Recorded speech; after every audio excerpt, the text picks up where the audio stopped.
ಆದಿಯಲ್ಲಿ ದೇವರು ಆಕಾಶವನ್ನು ಭೂಮಿಯನ್ನು ಉಂಟು ಮಾಡಿದನು.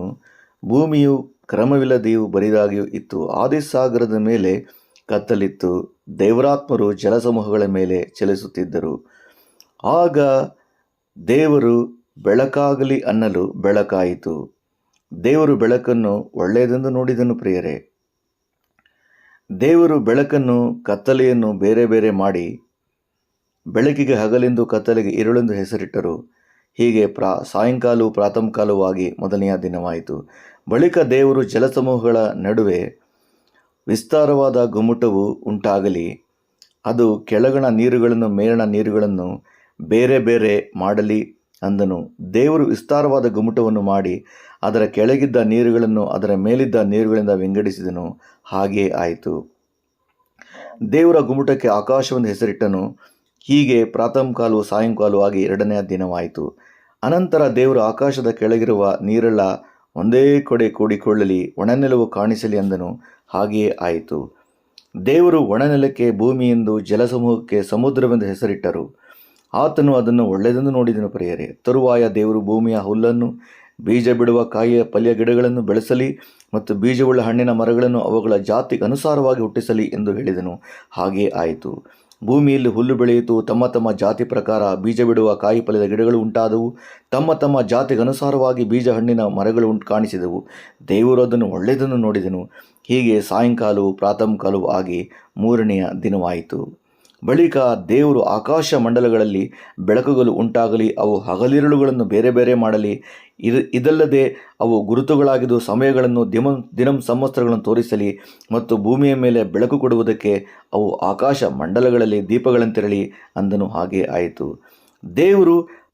ದೇವರು ಹಗಲನ್ನಾಳುವುದಕ್ಕೆ ದೊಡ್ಡ ಬೆಳಕನ್ನು, ഇരുಳನ್ನಾಳುವುದಕ್ಕೆ ಚಿಕ್ಕ ಬೆಳಕನ್ನು ಉಂಟು ಮಾಡಿದನು.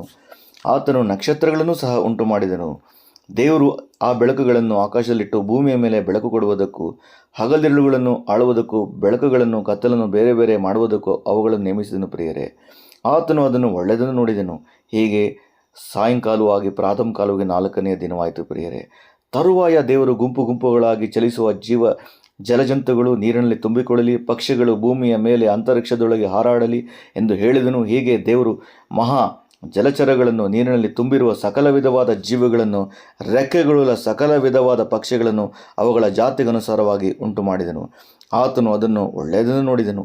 ಇದಲ್ಲದೆ ದೇವರು ಅವುಗಳಿಗೆ, ನೀವು ಅಭಿವೃದ್ಧಿಯಾಗಿ ಹೆಚ್ಚಿರಿ, ಜಲಚರಗಳು ಸಮುದ್ರದ ನೀರಿನಲ್ಲಿ ತುಂಬಿಕೊಳ್ಳಲಿ ಎಂದು ಹೇಳಿದನು. ಸಾಯಂಕಾಲವೂ ಪ್ರಾತಃಕಾಲವಾಗಿ ಐದನೆಯ ದಿನವಾಯಿತು. ಪ್ರಿಯರೇ, ಮತ್ತು ದೇವರು ಭೂಮಿಯಿಂದ ಜೀವಜಂತುಗಳು ಉಂಟಾಗಲಿ, ಪಶು ಕ್ರಿಮಿಗಳು, ಕಾಡು ಮೃಗಗಳು ತಮ್ಮ ತಮ್ಮ ಜಾತಿಗನುಸಾರವಾಗಿ ಹುಟ್ಟಲಿ ಅಂದನು. ಹಾಗೆಯೇ ಆಯಿತು. ದೇವರು ಕಾಡು ಮೃಗಗಳನ್ನು, ಪಶುಗಳನ್ನು, ನೆಲದ ಮೇಲೆ ಹರಿದಾಡುವ ಕ್ರಿಮಿಕೀಟಗಳನ್ನು ಅವುಗಳ ಜಾತಿಗನುಸಾರ ಉಂಟು ಮಾಡಿದನು. ಆತನು ಅದನ್ನು ಒಳ್ಳೆಯದೆಂದು ನೋಡಿದನು. ಆಮೇಲೆ ದೇವರು, ನಮ್ಮ ಸ್ವರೂಪದಲ್ಲಿ ನಮ್ಮ ಹೋಲಿಕೆಗೆ ಸರಿಯಾಗಿ ಮನುಷ್ಯರನ್ನು ಉಂಟು ಮಾಡೋಣ. ಅವರು ಸಮುದ್ರದಲ್ಲಿರುವ ಮೀನುಗಳ ಮೇಲೆಯೂ, ಅಂತರಿಕ್ಷದಲ್ಲಿರುವ ಹಾರಾಡುವ ಪಕ್ಷಿಗಳ ಮೇಲೆಯೂ, ಪಶುಗಳ ಮೇಲೆಯೂ, ನೆಲದ ಮೇಲೆ ಹರಿದಾಡುವ ಎಲ್ಲ ಕ್ರಿಮಿ ಕೀಟಗಳ ಮೇಲೆಯೂ, ಎಲ್ಲ ಭೂಮಿಯ ಮೇಲೆಯೂ ದೊರೆತನ ಮಾಡಲಿ ಅಂದನು. ಹೀಗೆ ದೇವರು ಮನುಷ್ಯನನ್ನು ತನ್ನ ಸ್ವರೂಪದಲ್ಲಿ ಉಂಟು ಮಾಡಿದನು. ದೇವರ ಸ್ವರೂಪದಲ್ಲಿ ಅವರನ್ನು ಉಂಟು ಮಾಡಿದನು. ಅವರನ್ನು ಗಂಡು ಹೆಣ್ಣಾಗಿ ನಿರ್ಮಿಸಿದನು. ಪ್ರಿಯರೇ, ಇದಲ್ಲದೆ ದೇವರು ಅವರನ್ನು ಆಶೀರ್ವದಿಸಿದನು. ನೀವು ಬಹು ಸಂತಾನವುಳ್ಳವಾಗಿ ಹೆಚ್ಚಿಸಿರಿ ಎಂಬುದಾಗಿ ಹೇಳಿ ಅವರಿಗೆ ಸಕಲ ವಿಧವಾದ ಸಮುದ್ರ ಮೀನುಗಳ ಮೇಲೆಯೂ ಅಂತರಿಕ್ಷದ ಪಕ್ಷಿಗಳ ಮೇಲೆಯೂ ಅವರಿಗೆ ದೊರೆತನ ಮಾಡಿರಿ ಎಂಬುದಾಗಿ ಅಧಿಕಾರವನ್ನು ಕೊಟ್ಟನು. ಹೀಗೆ ದೇವರು ತನ್ನ ಎಲ್ಲ ಸೃಷ್ಟಿ ಕಾರ್ಯವನ್ನು ಮಾಡಿದನು. ಏಳನೇ ದಿನದಲ್ಲಿ ವಿಶ್ರಮಿಸಿಕೊಂಡನು. ಪ್ರಿಯರೇ, ದೇವರು ಎಂಥ ಅದ್ಭುತವಾದ ಜೀವವುಳ್ಳ ದೇವರು, ಪ್ರೀತಿಯುಳ್ಳ ದೇವರು. ಹೀಗೆ ಆತನು ಉಂಟು ಮಾಡಿದ್ದೆಲ್ಲವೂ ಬಹು ರಮ್ಯವಾಗಿಯೂ ಸುಂದರವಾಗಿಯೂ ಅದ್ಭುತವಾಗಿಯೂ ಇತ್ತು. ಪ್ರಿಯರೇ, ದೇವರು ತನ್ನ ಸೃಷ್ಟಿಯಲ್ಲಿ ಪ್ರತಿಯೊಂದು ನೋಡುವಾಗ ಆತನಿಗೆ ಅದು ಬಹು ಒಳ್ಳೆಯದೆಂದು ಕಾಣಿಸಿತು. ಪ್ರಿಯರೇ, ಆತನು ಇದನ್ನು ಆಶೀರ್ವದಿಸಿದನು. ತನ್ನ ಸೃಷ್ಟಿ ಕಾರ್ಯವನ್ನು ಮಾಡಿ ಏಳನೆಯ ದಿನ ವಿಶ್ರಮಿಸಿಕೊಂಡನು.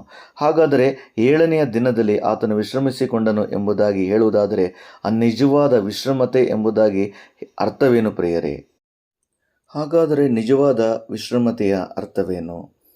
ಆತನು ಹೀಗೆ ತನ್ನ ಸೃಷ್ಟಿ ಕಾರ್ಯವನ್ನು ಕ್ರಮಬದ್ಧವಾಗಿ ಮುಗಿಸಿ, ಎಲ್ಲವನ್ನು ಮುಗಿಸಿ ಕ್ರಮಬದ್ಧವಾಗಿ ಮುಗಿಸಿ, ಹೇಗೆ ಮನುಷ್ಯರನ್ನು ತಮ್ಮ ಸ್ವರೂಪದಲ್ಲಿ ಉಂಟು ಮಾಡಿ ಅವರಿಗೆ ಜೀವಶ್ವಾಸವನ್ನು ಓದಿದನು, ಹಾಗೆ ಕ್ರಮವಿಲ್ಲದ ಭೂಮಿಯನ್ನು ಕ್ರಮಬದ್ಧವಾಗಿ ಮಾಡಿದನು. ಹೀಗೆ ದೇವರು ತನ್ನ ಸೃಷ್ಟಿ ಕಾರ್ಯವನ್ನು ಕ್ರಮಬದ್ಧವಾಗಿ ಮುಗಿಸಿದನು. ಕ್ರಮವಿಲ್ಲದ ಭೂಮಿಯನ್ನು ಕ್ರಮಬದ್ಧವಾಗಿಯೂ ಹಾಗೂ ತನ್ನ ಚಿತ್ತದ ಪ್ರಕಾರ ಪ್ರತಿಯೊಂದನ್ನು ಉಂಟು ಮಾಡಿದನು. ಇದೇ ನಿಜವಾದ ವಿಶ್ರಮತೆ. ಹಾಗಾದರೆ ನಾವು ಯೇಸುಸ್ವಾಮಿಯು ಇದೇ ರೀತಿ ನಮ್ಮ ಬಗ್ಗೆ ಕುರಿತು ಒಂದು ವಚನವನ್ನು ಹೇಳುತ್ತಾರೆ. ಇಬ್ರಿಯ 3:3 ಅದು ಏನಪ್ಪ ಅಂದರೆ, ನೀವು ನನ್ನ ವಿಶ್ರಮತೆಯಲ್ಲಿ ಎಂದಿಗೂ ಸೇರುವುದೇ ಇಲ್ಲವೆಂದು. ಹಾಗಾದರೆ ನಿಜವಾದ ವಿಶ್ರಮತೆ ಎಂಬುದಾಗಿ ಹೇಳುವುದೇನೆಂದರೆ, ಆ ವಾಕ್ಯದಲ್ಲಿ ಬರೆದಿರುವ ಪ್ರಕಾರ ಪ್ರತಿಯೊಬ್ಬನು ದೇವರು ಕೊಟ್ಟ ಕೆಲಸವನ್ನು ಮಾಡಿ ಮುಗಿಸುವವನು ದೇವರ ವಿಶ್ರಾಂತಿಯಲ್ಲಿ ಸೇರಿಕೊಂಡವನು ಎಂಬುದಾಗಿ. ಹಾಗಾದರೆ ಯೇಸು ಕ್ರಿಸ್ತರು ಕೂಡ ಆ ವಿಶ್ರಮತೆಯಲ್ಲಿ ಸೇರಿಕೊಂಡನು ಪ್ರಿಯರೇ. ಅದನ್ನು ಹೇಗೆ ಮಾಡಿದನು ಎಂಬುದಾಗಿ ನಾವು ಪ್ರತಿಯೊಂದನ್ನು ಈ ವಾಕ್ಯದಲ್ಲಿ ನಾವು ಗಮನಿಸೋಣ. ಆತನು ನಾವು ನೋಡುತ್ತೇವೆ, ಈ ಲೋಕದ ಮೇಲೆ ಎಷ್ಟೋ ಪ್ರೀತಿಯನ್ನು ಇಟ್ಟು, ದೇವರು ಲೋಕದ ಮೇಲೆ ಎಷ್ಟೋ ಪ್ರೀತಿಯನ್ನು ಇಟ್ಟು ತನ್ನ ಒಬ್ಬನೇ ಮಗನನ್ನು ಕಳಿಸಿಕೊಟ್ಟನು ಪ್ರಿಯರೇ. ಈತನು ಪವಿತ್ರಾತ್ಮನ ಶಕ್ತಿಯಿಂದಲೂ ಈ ಲೋಕಕ್ಕೆ ಮರಿಯಳೆಂಬ ಕನ್ಯೆಯಲ್ಲಿ ಗರ್ಭಧರಿಸಿ, ಅಂದರೆ ಪವಿತ್ರಾತ್ಮನ ಶಕ್ತಿಯಿಂದಲೇ ಗರ್ಭಧರಿಸಿ ಈತನು ಪರಿಶುದ್ಧ ಆತ್ಮನ ಶಕ್ತಿಯಿಂದಲೇ ಲೋಕಕ್ಕೆ ಜನಿಸಿದನು ಪ್ರಿಯರೇ. ಇದು ಕೂಡ ದೇವರ ಚಿತ್ತವಾಗಿತ್ತು. ಇದು ಕೂಡ ದೇವರ ವಿಶ್ರಮತೆ ಆಗಿತ್ತು. ಹೀಗೆ ಆತನು ತನ್ನ ಚಿತ್ತವನ್ನು ನೆರವೇರಿಸಿದನು. ಈ ಕರ್ತನಾದ ಯೇಸು ಈ ಲೋಕಕ್ಕೆ ಬಂದು ಏನನ್ನು ಮಾಡಿದನು ಪ್ರಿಯರೇ? ಇದೇ ದೇವರ ತಾತ್ಪರ್ಯವೇನೆಂದರೆ, ದೇವರ ಸತ್ಯ ಮತ್ತು ತಾತ್ಪರ್ಯವೇನೆಂದರೆ, ಈ ಲೋಕದಲ್ಲಿ ಯಾರೂ ಕೂಡ ನಾಶವಾಗದೆ ತಾನು ಕಳಿಸಿಕೊಟ್ಟ ಒಬ್ಬನೇ ಮಗನಾದ ಯೇಸು ಕ್ರಿಸ್ತನಲ್ಲಿ ನಂಬಿಕೆ ಇಟ್ಟು ಜೀವಿಸುವುದೇ, ಹಾಗೂ ಆತನೊಬ್ಬನನ್ನೇ ಕರ್ತನು ಒಡೆಯನು ರಕ್ಷಕನೆಂದು ಅಂಗೀಕರಿಸುವುದೇ ಆತನ ಚಿತ್ತವಾಗಿದೆ ಪ್ರಿಯರೇ. ಇದು ಕೂಡ ಒಂದು ವಿಶ್ರಮತೆಯಾಗಿದೆ ಪ್ರಿಯರೇ. ಈ ವಿಶ್ರಮತೆಯನ್ನು ಮೊದಲು ಇಸ್ರಾಯೇಲರಿಗೆ, ಅಂದರೆ ಯೆಹೂದ್ಯರಿಗೆ ದೇವರು ಸಂಕಲ್ಪ ಮಾಡಿದನು. ಅವರು ಈ ಒಂದು ಸಂಕಲ್ಪವನ್ನು ತ್ಯಜಿಸಿದರು ಪ್ರಿಯರೇ. ತಂದೆಯಾದ ದೇವರು ಲೋಕದ ಮೇಲೆ ಎಷ್ಟೋ ಪ್ರೀತಿಯನ್ನಿಟ್ಟು ತನ್ನ ಒಬ್ಬನೇ ಮಗನನ್ನು ಕಳಿಸಿಕೊಟ್ಟನು ಪ್ರಿಯರೇ. ಈತನನ್ನು ನಂಬುವೊಬ್ಬನಾದರೂ ನಾಶವಾಗಬಾರದು ಎಂಬುದಾಗಿ. ಆದರೆ ಇಡೀ ಮಾನವ ಕುಲವು ಮಾಡಿದ ಪಾಪ, ಶಾಪ, ದೋಷಗಳು ಈತನ ಮೇಲೆ ತಂದೆಯಾದ ದೇವರೇ ಸ್ವತಃ ಹಾಕಿ, ಈತನು ಶಿಲುಬೆಯಲ್ಲಿ ಕಳ್ಳರ ಮಧ್ಯೆ ಜಡಿಯಲ್ಪಟ್ಟು ಮತ್ತು ಇಡೀ ಮಾನವ ಕುಲದ ಪಾಪ, ಶಾಪ, ದೋಷಗಳನ್ನು ಹೊತ್ತು ಸರ್ವ ನರಕದ ಶಿಕ್ಷೆಯನ್ನು ಶಿಲುಬೆಯಲ್ಲಿ ಅನುಭವಿಸಿ ಪ್ರಾಣ ಕೊಟ್ಟು ಹೂಣಲ್ಪಟ್ಟು 3ನೇ ದಿನ ಈತನು ಜೀವಸಹಿತವಾಗಿ ತಂದೆಯಾದ ದೇವರೇ ಎಬ್ಬಿಸಿದನು ಪ್ರಿಯರೇ. ಹಾಗಾದರೆ ಇದೇ ದೇವರ ಚಿತ್ತ. ಹೀಗೆ ದೇವರ ಚಿತ್ತವನ್ನು ಯೇಸು ಕ್ರಿಸ್ತರು ಲೋಕದ ಮೇಲೆ ಬಂದು ಒಂದು ಪಾಪ ತಪ್ಪುಗಳನ್ನು ಮಾಡದೆ ಪರಿಶುದ್ಧವಾಗಿ ತನ್ನನ್ನೇ ತಾನು ಯಜ್ಞವಾಗಿ ದೇವರಿಗೆ ಅರ್ಪಿಸಿಕೊಂಡು ತಂದೆಯಾದ ದೇವರನ್ನು ಮೊದಲು ಪ್ರೀತಿಸಿ ಅದೇ ಆಗಮಯವಾದ ಪ್ರೀತಿಯನ್ನು ಇಡೀ ಮಾನವ ಕುಲಕ್ಕೆ ಆತನು ಕೊಟ್ಟನು ಪ್ರಿಯರೇ. ಎಂಥ ಒಂದು ಜೀವುಳ್ಳ ಪ್ರೀತಿ! ಇದೇ ನಿಜವಾದ ವಿಶ್ರಮತೆ. ಹಾಗಾದರೆ ನಾವು ಕೂಡ ಈ ವಿಶ್ರಾಂತಿಯಲ್ಲಿ ಸೇರಬೇಕಾದರೆ ಕರ್ತನಾದ ಯೇಸು ಕ್ರಿಸ್ತನನ್ನು ಅಂಗೀಕರಿಸುವುದೇ ನಿಜವಾದ ವಿಶ್ರಮತೆ. ಇದನ್ನು ಈ ರೀತಿಯಾಗಿ ಇಬ್ರಿಯ 4 ಹೀಗೆ ವರ್ಣಿಸಲ್ಪಟ್ಟಿದೆ. ಹೀಗಿರಲಾಗಿ ದೇವರ ವಿಶ್ರಾಂತಿಯಲ್ಲಿ ಸೇರಬಹುದೆಂಬ ವಾಗ್ದಾನವು ಇನ್ನೂ ಇರುವಲ್ಲಿ ನಿಮ್ಮೊಳಗೆ ಯಾವನಾದರೂ ಆ ವಾಗ್ದಾನದ ಫಲವನ್ನು ಹೊಂದದೆ ತಪ್ಪುವನಾದರೂ ಎಂದು ನಾವು ಭಯಪಡೋಣ. ಅವರಿಗೆ ಶುಭವರ್ತಮಾನವು ಸಾರೋಣವಾದಂತೆಯೇ ನಮಗೂ ಸಾರೋಣವಾಯಿತು. ಆದರೆ ಆ ಕಾಲದಲ್ಲಿ ಕೇಳಿದವರು ನಂಬದೇ ಹೋದ ಕಾರಣ ವಾಕ್ಯದಿಂದ ಅವರಿಗೆ ಪ್ರಯೋಜನವಾಗಲಿಲ್ಲ. ದೇವರ ಕೆಲಸಗಳು ಲೋಕಾದಿಯಿಂದ ಮುಗಿದು ಹೋಗಿ ಆತನ ವಿಶ್ರಾಂತಿವರೆಗೂ ಸಿದ್ಧವಾಗಿದೆ ಎಂಬುದಾಗಿ, ನನ್ನ ವಿಶ್ರಾಂತಿಯಲ್ಲಿ ಇವರು ಸೇರುವುದೇ ಇಲ್ಲವೆಂದು ಕೋಪಗೊಂಡು ಪ್ರಮಾಣ ಮಾಡಿದನು ಎಂಬುದಾಗಿ. ಹಾಗಾದರೆ ಇದರ ಅರ್ಥವೇನು ಪ್ರಿಯರೇ? ಆತನ ಕೆಲಸ ಎಂಬುದಾಗಿ ನಾವು ನೋಡುವುದಾದರೆ ಯೆರೆಮೀಯದಲ್ಲಿ ಬರೆಯಲ್ಪಟ್ಟಿದೆ, ಆತನ ಕೆಲಸಗಳನ್ನು ಯಾರು ಮಾಡುವುದಿಲ್ಲವೋ ಅವರು ಶಾಪಗ್ರಸ್ತರು ಎಂಬುದಾಗಿ. ಆತನ ಕೆಲಸ ಯಾವುದೆಂದರೆ ತಾನು ಕಳಿಸಿಕೊಟ್ಟ ಒಬ್ಬನೇ ಮಗನಾದ ಯೇಸು ಕ್ರಿಸ್ತನಲ್ಲಿ ನಂಬಿಕೆ ಇಡುವುದೇ ಪ್ರಿಯರೇ. ಯೋಹಾನ 6:29 ಬರೆಯಲ್ಪಟ್ಟಿದೆ. ನೀವು ಸಂಕ್ಷಿಪ್ತವಾಗಿ ನೋಡಬಹುದು ಪ್ರಿಯರೇ. ನಿಮ್ಮ ಕರ್ತನು ನಿಮ್ಮನ್ನು ಆಶೀರ್ವದಿಸಲಿ.